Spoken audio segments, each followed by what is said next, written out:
Estamos iniciando uma sequência de reflexões cujo nome é Cartas para a Igreja. É baseado em Apocalipse, quando Deus, através do apóstolo João, ele conversa e dá a revelação das cartas para as igrejas na Ásia. Então, nossa base de reflexões será as cartas às igrejas da Ásia, tá bom? Nós já conversamos hoje de manhã, muita coisa já deu para a gente pensar junto, e eu penso que agora à noite não será diferente, então nós vamos orar a Deus. O texto que nós vamos ler é Apocalipse capítulo 2, do verso 1 até o verso 7. Apocalipse 2, do 1 ao 7. Mas vamos orar antes. Senhor Deus, poderoso e vivo, fiel e eterno e bondoso, minha vida está diante do Senhor. Eu dependo do Senhor. E eu sei, Pai, há um grupo de pessoas conosco nesse momento, prontos, todos eles prontos, para ouvirem a Tua voz. Eu quero ser, ó Pai, a boca do Senhor na vida dessas pessoas. Quero, Senhor Deus, que em nome de Jesus Cristo, em nome do Senhor Jesus, cada pessoa que nos acompanha nesse momento seja tocada, seja abençoada, seja fortalecida e renovada pela Tua palavra, para a glória do Teu santo nome. Quem concorda diz amém. Graças a Deus. Olha, vamos ler a Bíblia. Tem muita coisa, irmãos, então a gente vai conversando dentro daquilo que Deus tem para a nossa vida no dia de hoje. É certo que Deus vai falar muito, porque vai até sábado. Só não vai ouvir Deus aquele que não quiser ouvir mesmo. Que Deus vai falar, pode se preparar, que Deus vai falar de um jeito especial no coração de todos nós. Ao anjo da igreja em Éfeso, escreva: estas são as palavras daquele que tem as 7 estrelas em sua mão direita e anda entre os 7 candelabros de ouro. Conheço as suas obras, seu trabalho árduo, sua perseverança. Sei que você não pode tolerar homens maus, que pôs à prova os que dizem ser apóstolos, mas não são. Descobriu que eles eram impostores. Você tem perseverado, suportado sofrimentos por causa do meu nome e não tem desfalecido. Contra você, porém, tenho isto: você abandonou seu primeiro amor. Lembre-se de onde caiu. Arrependa-se e pratique as obras que praticava no princípio. Se não se arrepender, virei a você, tirarei o seu candelabro do seu lugar. Mas há uma coisa a seu favor: você odeia as práticas dos nicolaítas, como eu também odeio. Aquele que tem ouvidos, ouça o que o Espírito diz às igrejas. Ao vencedor, darei o direito de comer da árvore da vida que está no paraíso de Deus. Meus irmãos, algumas coisas são importantes para nós começarmos a pontuar a nossa reflexão. Primeira delas, Will, capítulo 1 de Apocalipse mesmo, no versículo de número 20.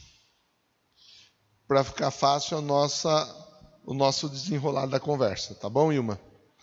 Este é o mistério das 7 estrelas que você viu em minha mão direita e dos 7 candelabros. Este é o mistério. Então Deus conversa com João na ilha de Patmos, quando João estava exilado na ilha de Patmos. Deus dá revelações a João. E João vê, conforme é dito o texto aqui, 7 estrelas na mão direita e 7 candelabros. As estrelas são os anjos das 7 igrejas. E os 7 candelabros são as 7 igrejas. Então, Qual que é o mistério? As estrelas. É o quê? Sentido figurado. As estrelas são os anjos. Mas que anjos? Os pastores. É a figura utilizada para facilitar a compreensão. E os candelabros? Os candelabros são as igrejas. Então, agora sim, volta lá, Will. Capítulo 2, verso 1 diz: ao anjo da igreja que está em Éfeso. E isso é importante nós pontuarmos. Eu vou mandar para vocês depois o esboço de toda a conversa, já está pronto, vou mandar para vocês.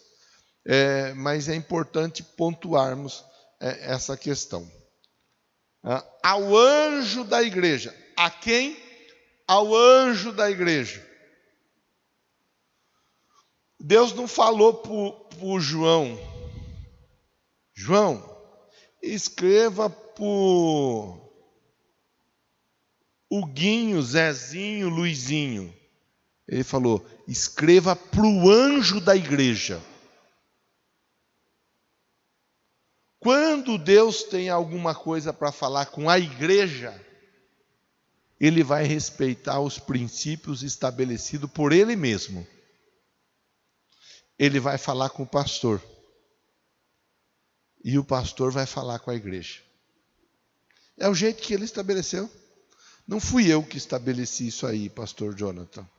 Foi Deus. Não fui eu quem disse, tem que ser assim. Não, é Deus. E Ele está falando com João de uma maneira muito clara. Eu quero falar com a igreja que está em Éfeso. Como eu quero falar com a igreja que está em Éfeso, eu não vou falar com qualquer pessoa da igreja. Eu vou falar com o responsável pela igreja. E se nós conseguirmos entender isso daí, muita coisa facilita na nossa jornada de fé. Muita coisa fica fácil na nossa caminhada. Muita coisa. Por quê? Porque nós não vamos cair no risco ou incorrer no erro de dizermos assim: se eu fosse o pastor, eu fazia assim. Se eu fosse o pastor, eu fazia assado. O pastor está errado, o pastor tem que fazer desse jeito. Se você fosse o pastor, Deus ia falar com você do jeito que tinha que ser feito. Mas você não é o pastor. Então você tem que entender. É para a gente pensar. Porque tem muita gente que vai tropeçando daí no decorrer da caminhada por causa disso. Porque não entende a seriedade do assunto. Eu falei de manhã. Quem é o anjo da igreja quadrangular aqui em Piracicaba? Pastor Toninho. É o pastor Toninho. Então, quando Deus Ele quer fazer ou falar alguma coisa com a igreja quadrangular aqui em Piracicaba, Ele fala com quem? Com o pastor Toninho. É o pastor Toninho, que é o anjo da igreja aqui em Piracicaba. No estado de São Paulo, quem é o anjo? Pastor Toninho também. E no Brasil, quando Deus quer falar com a igreja quadrangular no Brasil, Ele fala com o pastor Mário de Oliveira. Ao anjo da igreja em Éfeso, escreva. E eu ainda dizia pela manhã, a respeito das questões que nós vamos estudar 7 igrejas, 7 cartas, a importância de nós entendermos, falamos disso ontem. Quem não acompanhou ontem, vai lá no YouTube. Se ainda não se inscreveu, se inscreve. PR Marcão Bombo, tem muita coisa lá. Eu acredito que alguma coisa Deus vai falar com você, tenho certeza disso. Ontem nós conversamos disso. A pessoa, falamos da comunhão, como é bom e agradável que os irmãos vivam em comunhão. É como, não falou que é o óleo, mas é como o óleo. A comunhão, ela é como o óleo. Aí a comunhão se dá em todas as áreas, né? A comunhão entre os irmãos é como o óleo. O óleo representado na unção, ou a unção representada no óleo, traz o quê? Traz libertação. Unção despedaça jugo.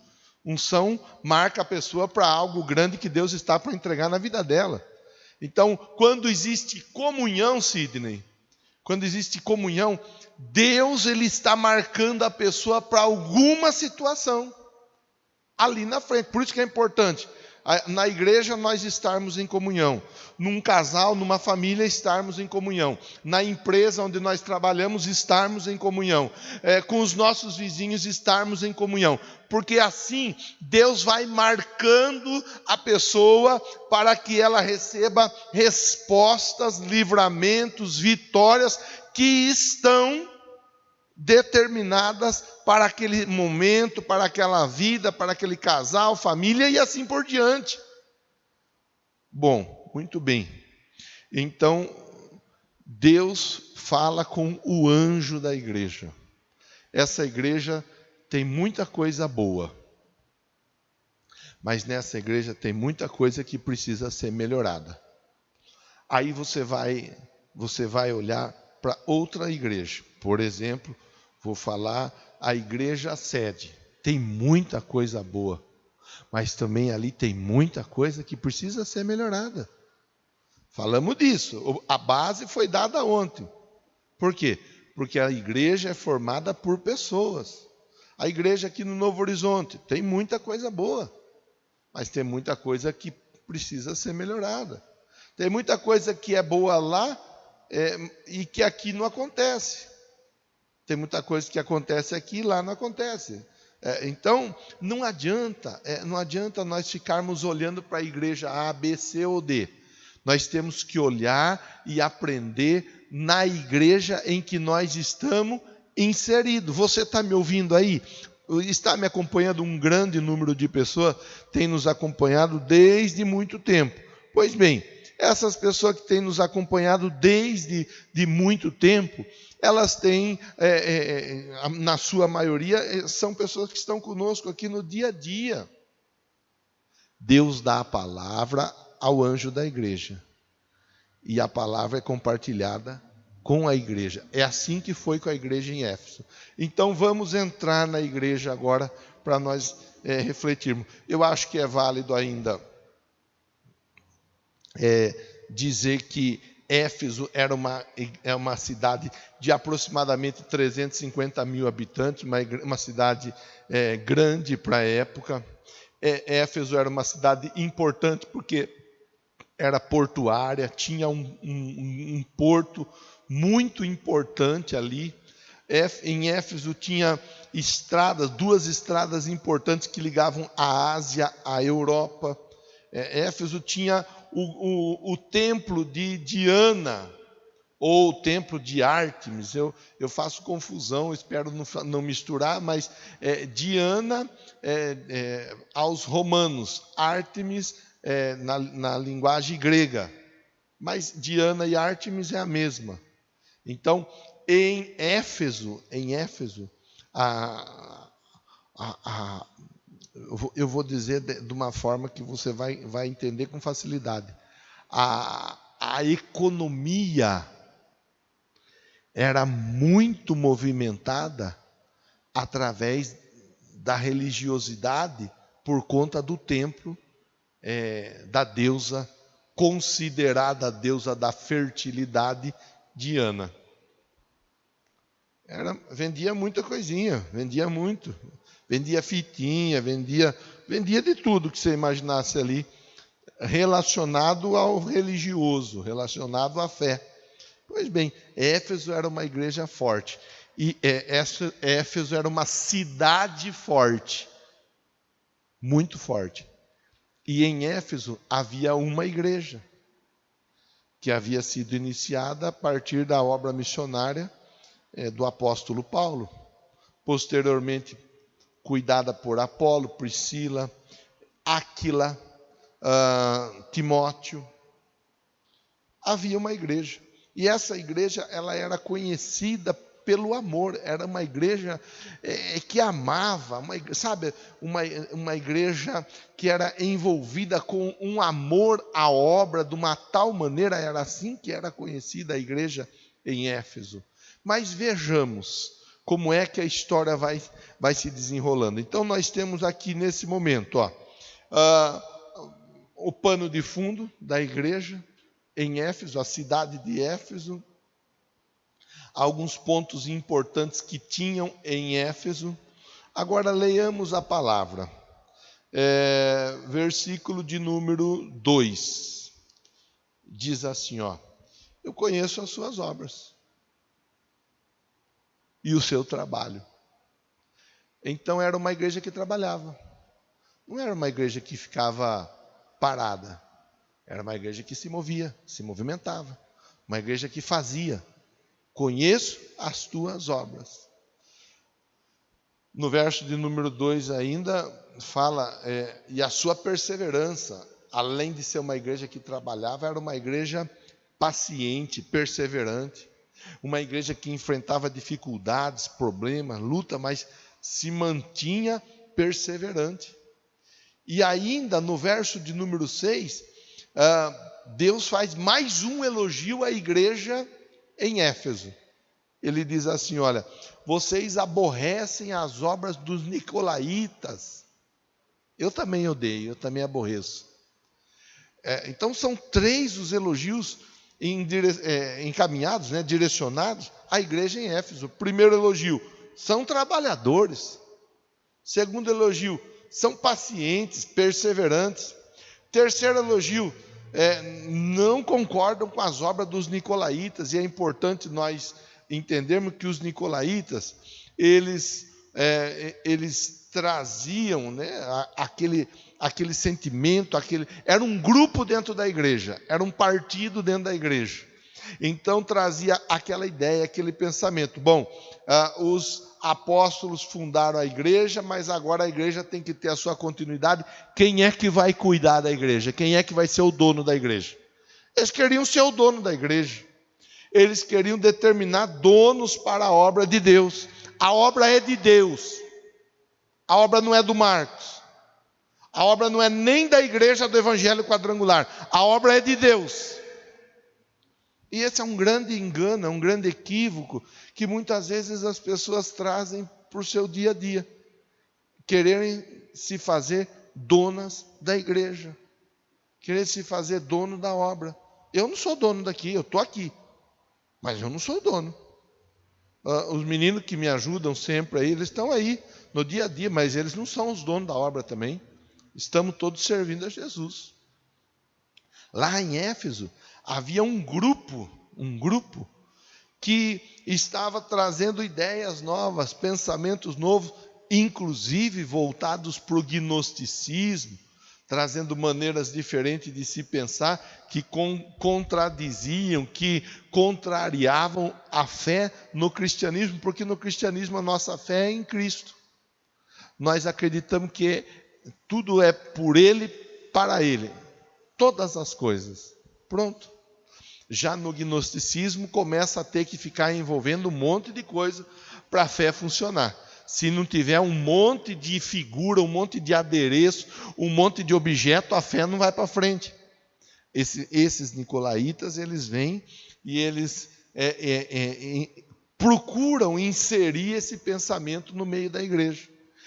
Inclusive o pensamento de formar um clero, um alto clero que controlasse a igreja.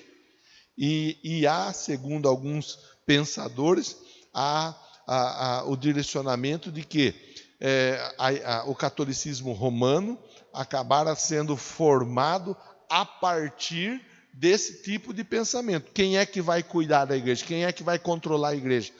Nós vamos deixar os homens fazerem na igreja o que eles acham que devem fazer? Nós devemos determinar o que tem que fazer ou não. E a partir daí dá ao Papa, a figura do Papa, ela tem a autoridade e a autonomia para falar e desfalar, mandar e desmandar em qualquer igreja, em qualquer situação. Começa tudo a haver um choque, um conflito, porque o dono da igreja é Jesus Cristo. Não tem outro. A igreja é o corpo de Cristo. Cristo é o cabeça. a partir do momento que começa a aparecer gente querendo mandar na igreja, querendo dizer o que faz, o que não faz, o que é, o que não é, o que pode, o que não pode, o que dá, o que não dá, começa a interferir em algo que é santo. Logo começa a profanar.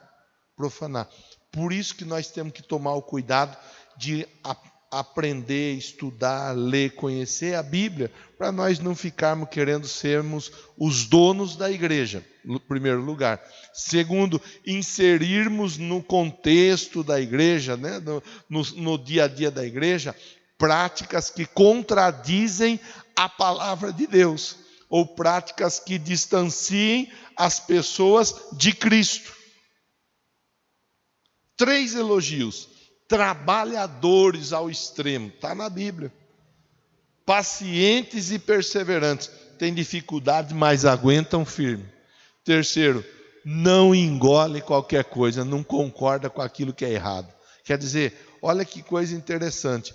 Aí, no verso de número 4, vem uma censura. Contra você, eu tenho o quê? Você abandonou o seu primeiro amor. Olha que dificuldade. Era uma igreja trabalhadora, uma igreja que perseverava, que tinha paciência nos momentos difíceis. Era uma igreja que não aceitava qualquer coisa, não. Mas era uma igreja que estava o quê? Esfriando, ou que tinha abandonado o primeiro amor.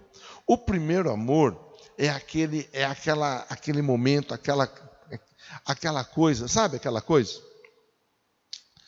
Você que é casado vai entender o que eu estou falando com maior facilidade. Você que não é casado ainda, não precisa ter pressa de casar, mas também não vai ficar enrolando para casar na véspera que Jesus voltar, né? Mas você que é casado vai saber, ou você que está noivo, ou até que está namorando, o primeiro amor, conheceu a pessoa, aquela coisa linda, não vê a hora de chegar perto, não vê a hora de conversar. Há um tempo atrás era com SMS, comprava 15, acabava os 15 SMS, comprava mais 15, era uma luta que o sangue de Jesus tem poder, haja SMS, e aí ligava, porque recebia algum bônus, aí ficava na ligação lá, desliga você, eu não vou desligar, então se você não desligar, né? Aí amanhecia os dois com o telefone pendurado na orelha, ia trabalhar no outro dia morrendo de sono, porque nenhum nem outro desligava. É aquele primeiro amor, aquela vontade de estar junto, aquele fogo de estar perto, que não podia nem relar, que já fervia o negócio. Aí vai passando o tempo, vai abandonando, vai esfriando,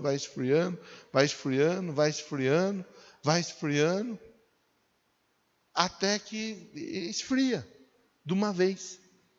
Por isso que eu falei, você que é casado vai entender bem o que eu estou falando. Porque tem muitos casais que infelizmente têm vivido isso daí, têm passado por isso daí. Esfriado o amor, abandonado o primeiro amor. Abandonado o fogo, a paixão, a vontade de estar junto. Mas é lógico que nós estamos conversando da igreja. A aplicação ela se dá nas outras áreas.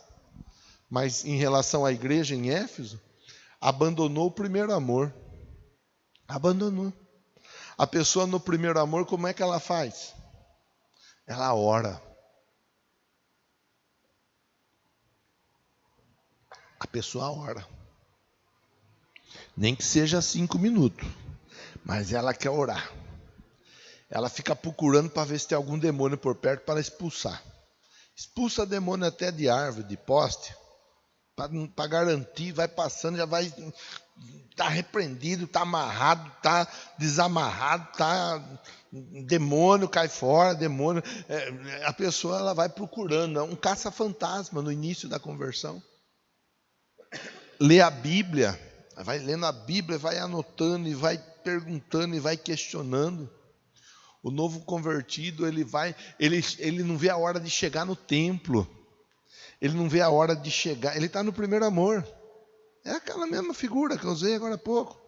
Então ele se arruma antes para chegar na hora certa. E se ele atrasa um pouquinho, ele fica, meu Deus, como que eu fui atrasar? O novo convertido, aquela pessoa que está no primeiro amor, ela quer fazer. O que tem aí para fazer? O que eu posso ajudar? Como que eu posso fazer? O que tem? É o primeiro amor. A pessoa ora, vai fazer visitas, a pessoa dá um bilhete com um texto bíblico. No primeiro amor, a pessoa faz tanta coisa. Agora aqui, ele diz assim, você abandonou o primeiro amor. Deus falando com a igreja. Você abandonou o primeiro amor. Aí quando abandona o primeiro amor, as coisas começam a ficar mais difíceis. Porque aí começa a entrar o quê?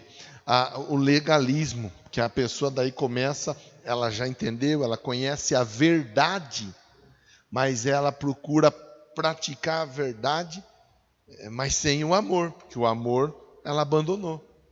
Então ela começa a ser um legalista. Você está fazendo isso, você está errado. Você está fazendo aquilo, você está errado. Isso aí não é certo, isso aqui não pode, isso aqui não sei o que lá. E aí a pessoa começa a ser um legalista. É verdade, o que a pessoa está falando é verdade.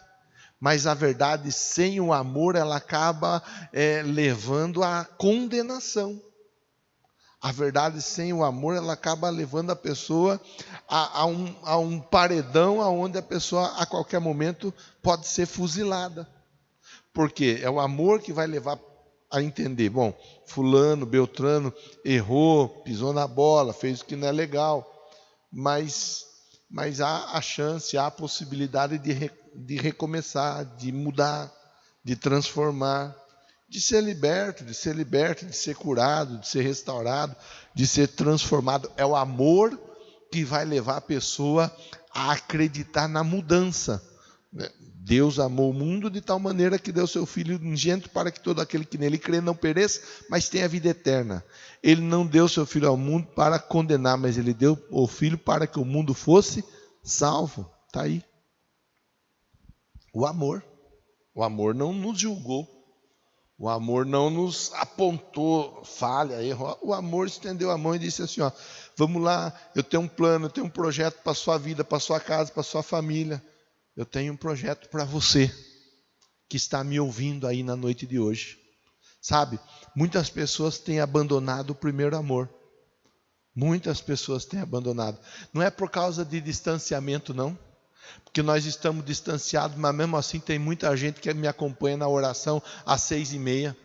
Nós estamos distanciados, mas tem muita gente que acompanha os cultos online, ou ao vivo, ou depois na reprise. Tem muitas pessoas que ainda assim, mas em contrapartida tem muita pessoa que depois que proibiu de cultuar com presença, tem muita gente que não leu mais nada da Bíblia. Tem muita gente que não dobrou o joelho mais para orar, sequer 1 minuto. Tem muita gente que não cantou ou não ouviu mais nenhum louvor, nenhuma música. Não é o isolamento. Porque mesmo com o isolamento tem muita gente cultuando, tem muita gente adorando a Deus, tem muita gente se relacionando. Eu dizia, ainda ontem eu recebi uma mensagem de uma pessoa que dizia assim, pastor, eu estou muito feliz, eu não vejo a hora que chegue às 6h30 para eu poder estar orando junto com o pessoal. Eu não estava orando, eu estava meio devagar com esse assunto, mas agora eu reativei essa postura, esse comportamento em minha vida. Eu escrevi, que bom, que joia, continue assim. São muitas as pessoas que têm, infelizmente, vivido dessa maneira. São pessoas trabalhadoras. São pessoas que na hora da dificuldade, na hora da luta, na hora da adversidade, são pacientes, têm perseverança, sabem esperar a hora certa, tal. São pessoas que não concordam com equívocos, com posicionamentos errados, equivocados de uma ou de outra pessoa que quer ser dono da igreja, que quer estar acima de um ou de outro. Não concorda. Entende que o cabeça é Cristo, não é outro. Mas pessoas que acabaram o quê? Por algum momento, por algum motivo, abandonando o primeiro amor. Abandonando. Talvez eu esteja conversando com pessoas que estão aí me ouvindo na noite de hoje, porque entendem como sendo verdade que precisamos ouvir a palavra de Deus, mas o amor já foi deixado de lado. Então vai ouvir a palavra, mas o coração não vai arder. Vai ouvir a palavra, mas não vai sentir a vontade da mudança. Vai ouvir a palavra, mas não vai sentir o desejo por um conserto, um renovo. A minha oração e o meu desejo é que você que me ouve na noite de hoje se encontre com Cristo nessa palavra. Porque não sou eu, o Marcos, mas é o próprio Cristo falando com você na noite de hoje, através do exemplo da igreja de Éfeso. São trabalhadores, perseverantes, pacientes, a coisa sempre certa, mas abandonaram o primeiro amor. Aí ele vem e ele dá uma receita para que essa situação seja restaurada. Ele diz assim no verso de número 5. Primeiro, lembre-se de onde caiu. Lembre-se de onde caiu. Eu até usei esse lugar aqui em cima, essa pedra de manhã, para mostrar. Eu estou aqui em cima, caí. Da onde que eu caí? De cima da pedra. Tem muita gente caindo. Caiu da onde? Aonde você estava quando você caiu? Onde é que era a sua posição? O que é que você fazia? Infelizmente, muita gente está caindo e não se lembra nem aonde estava. Sabe, isso é de doer o coração. Tem muita gente que cantava e caiu, mas nem se lembra que cantava. Tem muita gente que tocava, que dançava, que era diácono, diaconisa, intercessor, professor. Muita gente que pregava. Muita gente que fazia muita coisa, que era conhecido. Olha, quando se falava da pessoa, logo dizia, fulano é um grande músico, é um grande cantor, é um grande diácono, é um grande professor, é um grande intercessor, é um grande professor, uma grande professora, trabalha com as crianças, é uma coisa de louco, uma coisa de doido, fulano é acima da média, mas caiu. E a pessoa que caiu, ela nem se lembra de onde caiu. Então, em primeiro lugar, ele diz assim, lembra onde você estava quando você caiu? Lembra onde você conseguiu chegar, que eu te ajudei a chegar? Lembra quantas coisas você já tinha conquistado? Quantas coisas você já tinha conseguido? Lembra de onde você caiu? Lembra. Lembra de onde é que você estava? Lembre o que é que você estava desfrutando. É importante lembrar. Aí ele segue dizendo assim, lembra-te de onde caiu e arrependa das obras que praticava. Lembra-te e arrependa-se. Arrepender do quê, pastor? Arrepender de permitir que o distanciamento, nós fechamos uma semana falando do distanciamento do altar. Arrepender por permitir que o distanciamento tomasse conta da vida da pessoa de uma maneira que ela foi se afastando, e hoje ela já não consegue sentir mais nada. Não consegue sentir o amor de Deus, o perdão de Deus, o poder de Deus, a bondade de Deus. A pessoa não consegue sentir, é insensível ao extremo. Você fala com a pessoa está assim. Aí você dá um grito, a pessoa...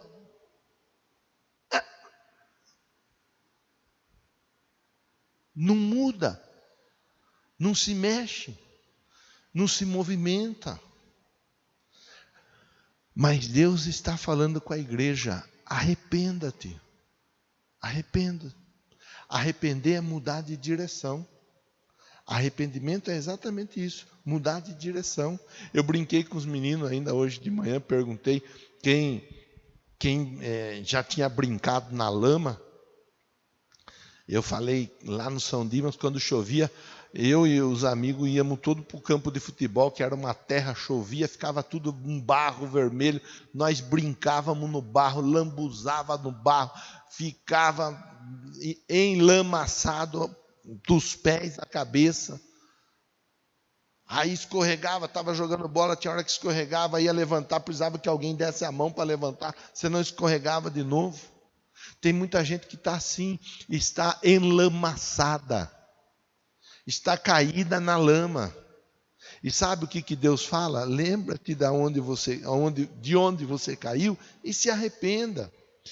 Alguém está estendendo a mão para você na noite de hoje para te ajudar a ficar em pé.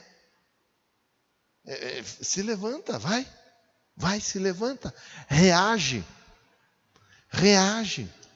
Onde é que você caiu? Onde é que você estava? O que é que você desfrutava? Como é que Deus havia te marcado? Aonde é que você chegou? Veja só a sua situação. Mas Deus está na noite de hoje dizendo a você: minha mão está estendida para te ajudar a se levantar, para voltar às práticas que você executava no início. Lembra, arrependa-se, pratique as obras que praticava no início. Sabe, o que é que você praticava no início? Lia a Bíblia e agora não lê mais? Volta a ler. Nem que seja um pouquinho, mas vai voltando. Fica perto de alguém que lê, conversa com alguém que lê, a pessoa presta conta para alguém que lê, você vai ver como que as coisas vão começar a acontecer. Ora, você orava, não ora mais? Ora, começa a orar. Amanhã às 18h30 eu estarei ali, vai lá, me acompanha. Nem que seja 5 minutos, mas me acompanha. Fazia visita, não faz mais? Chama alguém, convida alguém para te acompanhar numa visita. Que orava pelos enfermos, não está orando mais? Vê alguém, se não tem ninguém enfermo perto de você, ora por alguém com saúde mesmo, declara a vitória na vida dessa pessoa.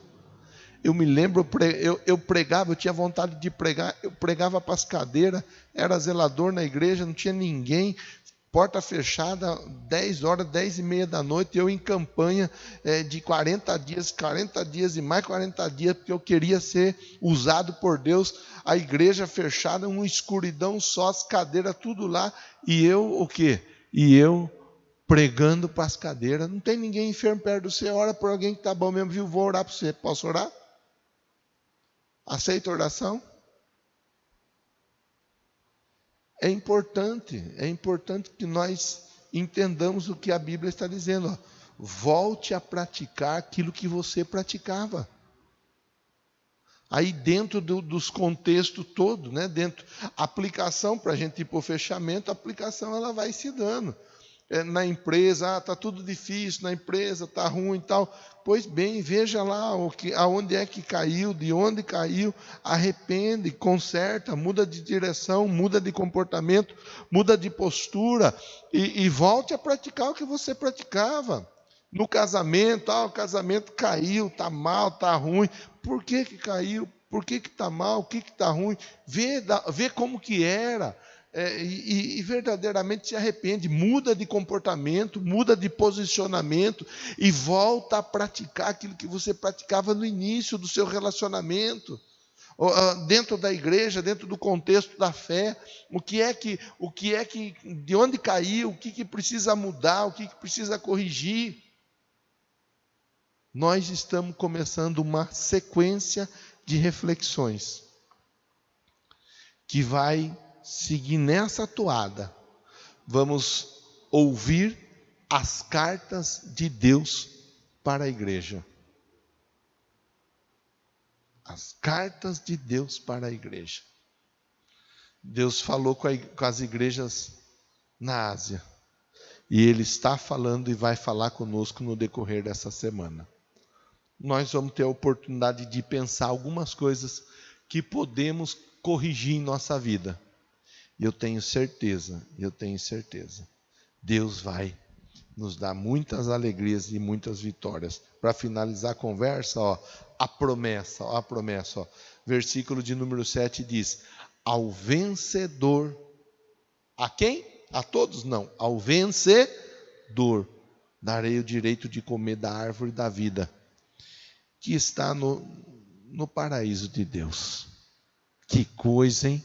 Olha Deus dizendo para você: vou te dar o direito de comer da árvore da vida que está no paraíso. Quer? É uma pergunta para todos nós.